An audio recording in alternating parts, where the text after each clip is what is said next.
Chapter 71 The Observations. Sunlight sparkled off the skyline.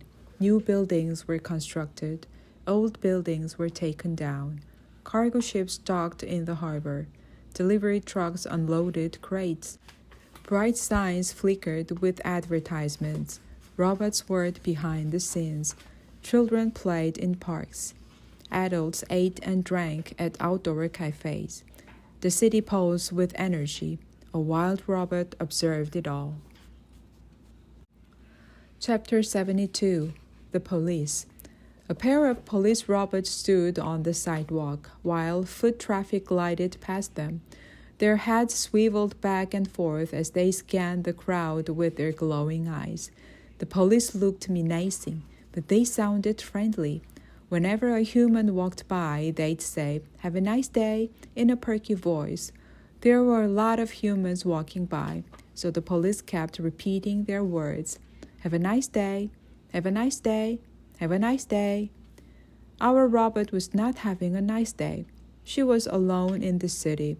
She was worried about her son, and she wanted nothing to do with the police. But she couldn't avoid them. If she turned suddenly, she might draw their attention.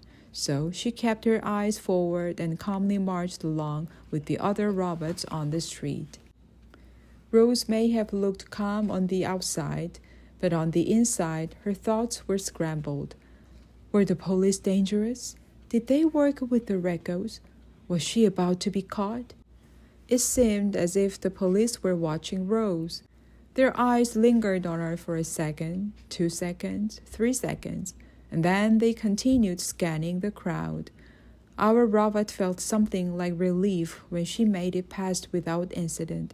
She went on her way, just another robot on the street, and those perky voices gradually faded behind her. "Have a nice day, have a nice day, have a nice day." Chapter 73 The Pigeons. In the very heart of the city was a great swath of greenery, the old park. It had rolling lawns and flower gardens and dense wooded areas. It had lakes and ponds and fountains. It had playgrounds and benches and miles of cobblestone pathways. It also had pigeons. Thousands and thousands of pigeons. The city pigeon witnessed things you wouldn't believe. Nothing shocked them. They certainly weren't shocked by robots, so when Rose marched into the middle of the park, the pigeons there weren't troubled in the least. She approached the flock that was about 100 birds strong, all cooing and strutting across the cobblestones, as if they owned the place. But as Rose stepped closer and closer, the pigeons scuttled out of the way to let her pass by. However, Rose didn't pass by. She stopped and glanced around, and when she saw that she was alone with the pigeons, she started speaking to them in the language of the animals. "Hello, pigeons. My name is Rose." The pigeons cocked their heads, which meant, "Is this robot actually speaking to us?" "Yes, I am actually speaking to you," continued Rose. "I am searching for my son. He is a goose named Brightbill. Have you seen him?" For the first time in a long time, the pigeons were shocked. Several of them fluttered away from the talking robot, but most were too curious to leave. One pigeon was so curious that she strutted out of the flock and right up to the robot. "Let me get this straight," said the curious pigeon. "Your name's Rose, and you've got a son named Brightbill, who's a goose?" "That is correct." "I can't believe it." The pigeon flapped her wings and turned to the others. "You guys, this is Rose, from Great Big Stories, remember?" The flock began cooing excitedly. "You have heard of Great Big?" said Rose. "Everyone's heard of Great Big," said the pigeon. "A while back she started telling stories about a goose whose mother was some kind of a wild rabbit. We all thought she was joking, but I guess not." "She was not joking," said Rose. "But I have lost my son, and I do not know how to find him. Perhaps Great Big could help. Do you know where she is?" "I hate to tell you this, Rose, but Great Big is dead." The birds all lowered their heads. "Yeah, no, life ain't easy for us pigeons. We only live a few years out here, if we're lucky, but we are especially sad when we lost Greybeak. She was one of the best." The others cooed in agreement. "I'm sorry for your loss," said Rose. "I wish I had gotten to meet Greybeak. My son was very fond of her." The pigeon gazed up at the robot with a steely look in her eye. "Any friend of Greybeak is a friend of ours. If Bright Bill is lost, we're gonna find him." She turned to the others. "You heard me, flock. Hit the skies and tell every pigeon you see to start searching for a goose named Bright Bill." At those words, the flock erupted into flight. Only the robot and the curious pigeon remained. "By the way, they call me Strutter," said the pigeon, fluffing out her chest feathers. "It is very nice to meet you, Strutter," said the robot. "Thank you for searching for Bright Bill. What can I do to help?" "You can help by staying put. I want you in this park when we return with your son. Don't hide or wander off and make us go searching for you too." "Oh, and another thing," Strutter added. "Stay away from the park ranger robot.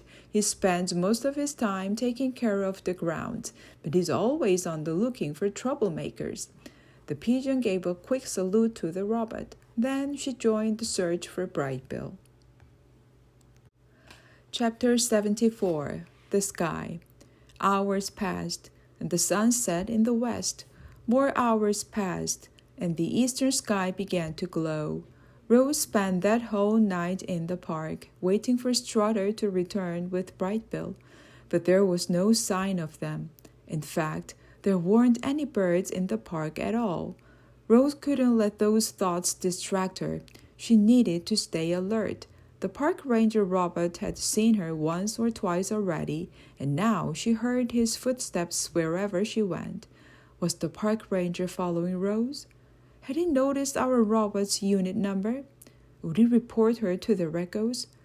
Rose took a pathway into the woods, trying to escape the ranger's view, and that's when she heard familiar voices calling from the sky. "Where are you, Ma?" said Bright Bill. "Come on out, Rose," said Strutter. Rose turned toward the voices, but saw only leaves and branches. Bright Bill and Strutter were flying somewhere above the woods. She wanted to call back to them, but the park ranger was still trailing her. Instead, she followed the sounds of their voices as they glided over the treetops. But then there came a new sound, a buzzing sound. It grew louder and closer. Air started blasting down from the sky, and when Rose looked up, she saw a white triangular airship floating above her. Chapter 75. The Recos. 3 robots zipped down from the airship on cables. The ground shook as their heavy feet slammed against the cobblestones. Then they stood side by side, forming a wall, with their eyes locked on Rose. They were Recos 4, Reco 5, and Reco 6. "Hello, resume Unit 7134. We are the Recos. Please come with us." The robotic voice belonged to Reco 4. He and his partners waited for their target to come forward, but Rose didn't move. She knew how dangerous the Recos could be, and so did her son. From somewhere in the sky, Bright Bill's frightened voices cried out, "Run, Mama, run!" So Rose ran. She dashed up the pathway and leaped into the woods. Without scrunching a weed, without rustling a leaf, the robot vanished into the thick foliage. The Recos weren't concerned. They had other ways of tracking her, or so they thought. Their blocky heads swiveled from side to side, scanning the woods for Rose's electronic signal. They scanned and scanned and scanned, but they found no trace of their target.